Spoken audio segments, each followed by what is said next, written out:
नितीश राणे हो बरबाद, हो बरबाद, हो बरबाद। नितीश राणेच्या मंत्रिपदावरून झालेच पाहिजे। ये ले लो, ये ले लो। महाराष्ट्र सरकार मुर्दाबाद, मुर्दाबाद, मुर्दाबाद। भारत शासन मुर्दाबाद, मुर्दाबाद, मुर्दाबाद। जिस मकसद के लिए जमा हुए हैं वह हमारा निदर्शन कर रहे हैं हम। निदर्शन का मतलब ये रहता है कि सरकार तक हमारी आवाज जाना चाहिए कि हम किस लिए निदर्शन कर रहे हैं, सरकार के खिलाफ क्यों है। सरकार के मंत्री, कैबिनेट मंत्री नितेश राणे जो मत्स्योद्योग और बंदरे मंत्री है, जब वह आमदार थे, जब उन्होंने 30 अक्टूबर 2024 को अपना एफिडेविट किया इलेक्शन के लिए, उस वक्त तो उनपे 38 केसेस थे। उस 38 केसेस में 22 केसेस यही थे कि वो द्वेष, हेट स्पीच करते थे, आपस में दो समाज को लड़ाने की कोशिश करते थे और अपनी पोड़ी शेकत होते। और इसके लिए उनको आज कैबिनेट मिनिस्ट्री मिला है। अब मिनिस्टर मिलने के बाद जो सौगंध ली जाती है, शपथ ली जाती है, वो शपथ का उन्होंने खुलेआम 11 तारीख को उल्लंघन किया है। फिर जब शपथ ले लेते हैं आप, शपथ लेने के बाद आप ये कसम खाते हैं कि अभी मैं मंत्री हूँ महाराष्ट्र का और अभी मैं जो मेरे को संविधान ने राइट दिए है और संविधान के तहत मैं चलूंगा। अब मैं किसी समाज का या किसी एक पक्ष का या किसी का मंत्री नहीं है, तो मैं महाराष्ट्र राज्य का हूँ। और ऐसा होने पर उन्होंने 11 तारीख को नीतीश राणे ने एक प्रेस कॉन्फ्रेंस ली और वो प्रेस कॉन्फ्रेंस 14 मिनट की चली। उस 14 मिनट की प्रेस कॉन्फ्रेंस पे उन्होंने जो 11 तारीख को अक्कलकोट पुलिस स्टेशन में जो गुना दाखिल हुआ अपना 30/25 बीएनएस एक्ट के तहत 318(3)(4) और 197(1) के तहत ये गुना दाखिल होने के बाद उन्होंने प्रेस कॉन्फ्रेंस ली और प्रेस कॉन्फ्रेंस में ये कहा कि अक्कलकोट का जो हमारा मदरसा है वहां पे यमन का अतिरेकी 2016 से रुका है। क्या कहा उसने? यमन का अतिरेकी वहां रुका है। उसने और आगे चल के कहा कि अब मैं महाराष्ट्र सरकार से, मुख्यमंत्री से ये कह रहा हूं कि आप पूरे महाराष्ट्र के जितने भी मदारिस है वहां पर सर्च वारंट लेके सर्च किया जाए और हर मदरसे में कितने अतिरेकी छुपे हैं, हर मदरसे में कितना शस्त्र गोला है वो चेक करा जाए और उनको अटक की जाए। जबकि ये मदरसा जो है हमारा अक्कलकोट का, ये 1997 से सरकार दरबारी नोंदणीकृत है और निष्ठा नोंदणीकृत नहीं है दोस्तों और बुजुर्गों।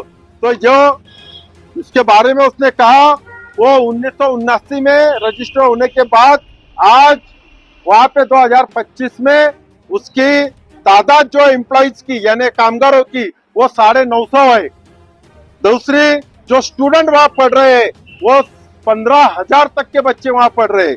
साथ में उन्हें ये कहा मंत्री ने, बेवकूफ ने, डेढ़ फुटिया ने, क्या सर्वधर्म समभाव जापते टाइम हम सर्वधर्मभाव चलाते हैं, लेकिन एक शख्स हमारा हिंदू भाई वह इंटरव्यू को गया तो उसको चाकू भोस के मारे। अरे डेढ़ फुटिया, वहां 15,000 में से 1250 हिंदू लड़के आज की तारीख में एडमिशन है, 1250 लड़के, और वो डेढ़ फुटिया वहां 25 हिंदू टीचर काम कर रहे हैं। हमारे 25 हिंदू टीचरों के बाइट सुन, उन्होंने कहा कि हम ये मदरसे में नौकरी कर रहे हैं और हमको यहाँ ऐसा लगता नहीं है। उसके बाद वहां पर असल मकसद ये है दोस्तों और बुजुर्गों, मदरसे को बदनाम करने का, क्योंकि वो मदरसे में केजी से पीजी तक चल रहा है, वो मदरसे में ITI शुरू हुई, वो मदरसे में DED BED कॉलेज है, वो मदरसे में यूनानी कॉलेज है, वो मदरसे में इंजीनियरिंग कॉलेज है, वो मदरसे में लॉ कॉलेज है, जहाँ से वकील बन रहे, जज बन रहे, इतने लोगों को वो बना रहे हैं। और वो कॉलेज पे ये इल्जाम लगा रहा है कि ये मदरसा अतिरेकों का अड्डा है, ये मदरसे ने आदिवासियों की जमीन हड़प कर ली है, ये मदरसा में चेक करो। अरे डेढ़ फुटिया, वो 100 एकड़ में है, वहाँ कोई आदिवासी की जमीन नहीं है। वो आदमी ने, अल्लाह के बंदे ने 1950 से वहाँ मेहनत किया, मस्तानवी साहब ने। आज 2025 में उसकी उम्र 75 साल की है। काय सांगाल, काय आपण निदर्शन होतं आणि आपली काय मागणी आहे? आम्ही एक जळगाव जिल्हा एकता संघटना व उज्जाप आमचे जे आहे उपवास असोसिएशन यांच्या माध्यमाने आज या जिल्हाधिकारी कार्यालयाला 3 ते 4 वाजेपर्यंत आम्ही निदर्शने केलेले आहेत। कारण की नितीश राणे मंत्री महोदयांनी जे परवाच्या दिवशी मुलाखत देताना अत्यंत घाणेरडे शब्द, अत्यंत व्यत्यय आणणारे शब्द, अत्यंत हेट स्पीचचे द्वेषपूर्ण असे त्यांनी अरबी मदरस्यांच्या बाबत वापरलेले आहेत. अक्कलकुव्याच्या मदरस्याबाबत एक गुन्हा दाखल झाला आहे, त्याबद्दल त्यांनी पत्रकार परिषद घेतली होती. परंतु त्या पत्रकार परिषदेत त्यांनी त्या अक्कलकुव्याच्या मदरस्याच्या बाबत की त्या ठिकाणी यमनचा अतिरेकी 2016 पासून थांबलेला आहे, असे सगळे अतिरेकी महाराष्ट्रात ज्या ज्या ठिकाणी मदरसे त्या ठिकाणी सगळे अतिरेकी थांबलेले आहेत. आणि त्या अतिरेक्यांसाठी सर्च ऑपरेशन महाराष्ट्र सरकारने सुरू करून तेथील शस्त्रगोळा सगळा जमा करायला पाहिजे, तिथले अतिरेकी जमा करायला पाहिजे. ते राष्ट्रविरोधी कृत्य करतात असे अनेक प्रकारचे त्यांनी द्वेषयुक्त असे भाषण या ठिकाणी केलेले आहेत.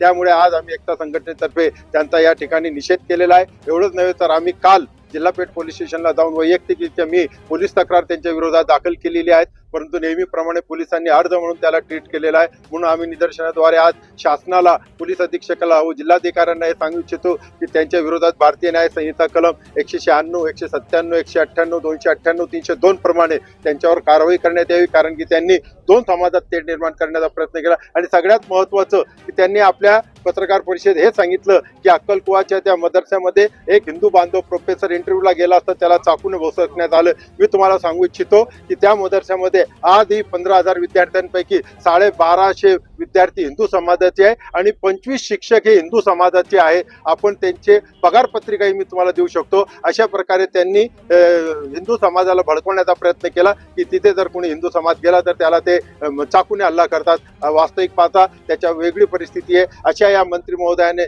जी शपथ घेतली त्या शपथेचं उल्लंघन केलेलं आहे. म्हणून आमची आज मागणी आहे की त्यांच्या विरोधात त्वरित शासनाने कडक कारवाई करावी आणि त्यांची मंत्रिपदापासून हकालपट्टी करण्यात यावी.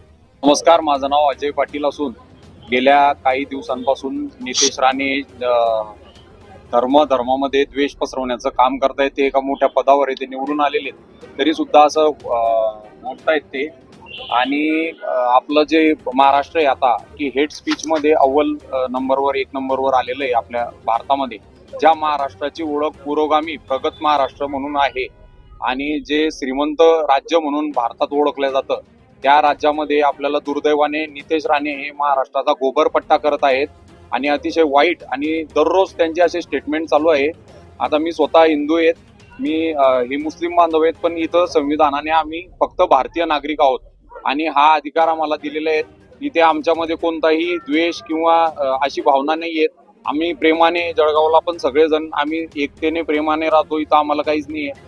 मात्र हे द्वेष पसरवण्याचं काम एवढ्या मोठ्या पदावर असलेला एक मंत्री करतोय, हे दुर्दैव आहे. आणि मी गृहमंत्र्यांना सुद्धा सांगेल की जर कधी हा सगळा लोड जो आहे तो पोलिसांवर येत आहे आणि दुर्दैवाने हे सगळं वातावरण बिघडवण्याचं काम एक मंत्री करत आहे, हे खूप दुर्दैव आहे महाराष्ट्राचं आणि त्यांच्यावर कारवाई व्हावी हीच मी मागणी करतो. धन्यवाद.